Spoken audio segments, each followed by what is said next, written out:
wasn't very social in college, I didn't get good grades, I wasn't in a frat, I didn't have a girlfriend, and I wasn't very involved in anything. I wasn't a very happy kid. I'm not complaining though. I found a loyal girl who would never stop fighting for me in my late 30s. My life is good now. We live together with 2 cats named Blue and Roz. And I'm planning on proposing soon. Like I was saying though, I wasn't in a frat. So generic frat parties were kind of off the table for me. I still wanted to have fun though. I mean, who wouldn't? My friends Brian and Ian were in the same boat. We spent most weekends killing time in Bryson's dorm. That being said, we took every chance we got when it came to parties. Most of the parties we were lucky enough to go to were off campus, meaning they weren't associated with any of the frats or the school itself. One time, we actually drove over an hour just to go to a party. It's safe to say we were pretty desperate. One Friday afternoon, Ian texted the group chat saying the girl he was talking to knew of a party not that far away. He intended to attract the strangest girls. I'm sure you know the ones I'm talking about. Bryson joked that he didn't want to go to some death metal amonymie party, which I kind of agreed with.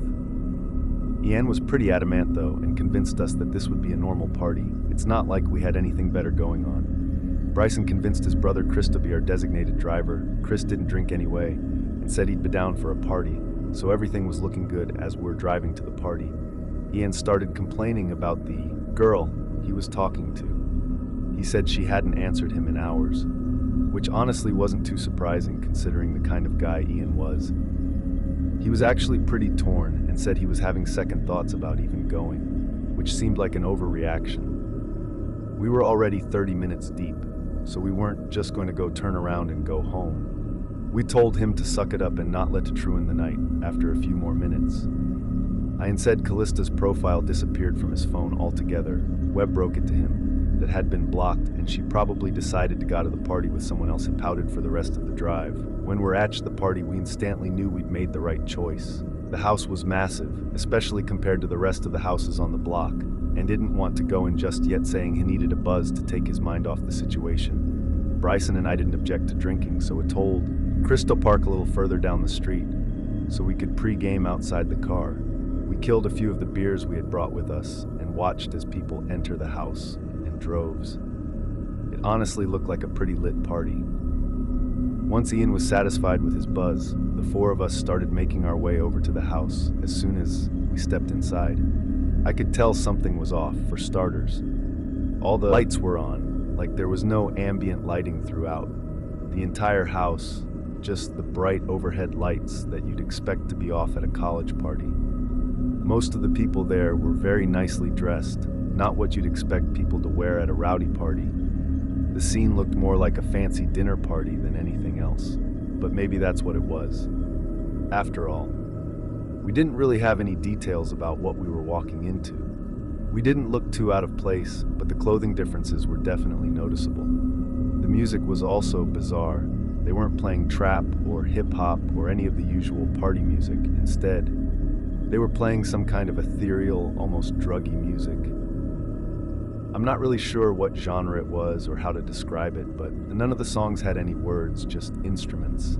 I guess it wasn't bad per se, but it was odd. My friends and I looked at each other trying to make sense of what was going on. We drilled Ian for details, but he said he was just as clueless as we were. The 4 of us walked around a little exploring the house. There was alcohol everywhere, so we helped ourselves a few minutes in. I started noticing people catching my eye and then immediately looking away. It was actually so apparent that I started wondering if there was something in my teeth. I figured I was just getting looks because of what I was wearing, which did make sense to me at the time. The 4 of us were honestly having a good time, despite the weird atmosphere. Fury actually. To take that back, Chris was pretty bored and said he was going to go smoke in his car. We figured it was because he didn't have a drop of alcohol in him. A few minutes after he left, a group of girls approached us. We definitely weren't super confident, so getting approached was a new thing. The 3 of them started flirting with us almost immediately, like it wasn't even subtle. They joked about an entrance fee, which I thought was funny until I saw that they were being serious.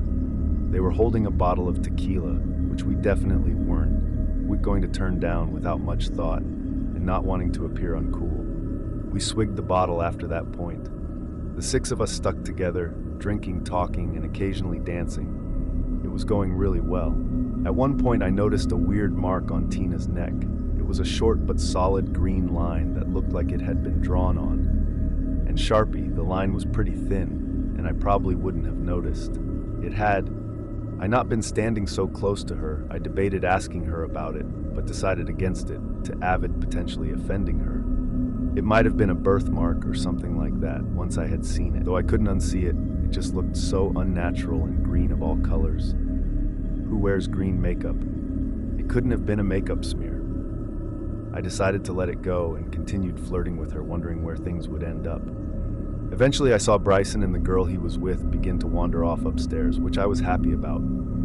Pretty soon afterwards, I noticed Ian and his girl also walking towards the stairs. I was nervous to ask Tina anything suggestive because I didn't want to mess anything up, despite the alcohol. I could feel myself getting really anxious and sweaty, so I told Tina I was going to the bathroom and that I'd be right back. The only bathroom I could find was occupied, so I stood outside the door and waited. Eventually, the door opened. An airily tall, older-looking guy wearing a white button-down and lined pants stepped out. I rushed into the bathroom and he bumped into me. I turned around and kind of expected him to apologize, but they just stood the rest staring at me. It was the strangest thing. He just stood there with this blank look, sizing mute. I was about to say something when I noticed what was on his neck, the same green line I had seen on Tina. It was literally identical against my better judgment. I asked him what his problem was. He smirked and shook his head before saying, "Who invited you?" Not knowing how to answer that, I blurted out Callista, the girl that had stood up. And he chuckled and looked up like heck knew I was talking about. He looked back at me, his smile completely gone. Now in a low voice he repeated her name before gesturing around the party. "Do you see Callista here?" I didn't know how to respond to that, so I just slammed the door in his face, wondering what the hell had just happened. I couldn't get over what he said, or that green mark on his neck. Part of me regretted not asking him more questions about what the hell was going on. I left the bathroom looking for him. I walked past more people that eyed me up. I didn't belong.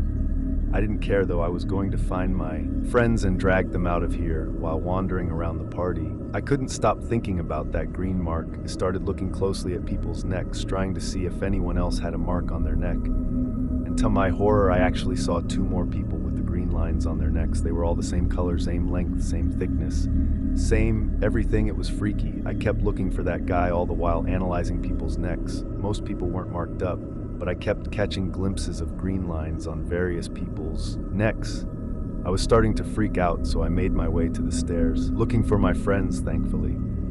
As I was walking up the stairs, Bryson and Ian were walking down. I urged the two of them to follow me, and I brought them to an empty hallway so we could talk. I briefly told them about my theory and said we had to leave immediately. They burst out laughing and told me I was just drunk.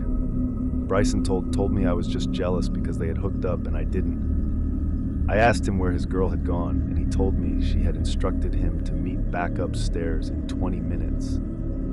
Ian said his girl told him the same thing. There was no reasoning with these two. They were riding the high of a hookup.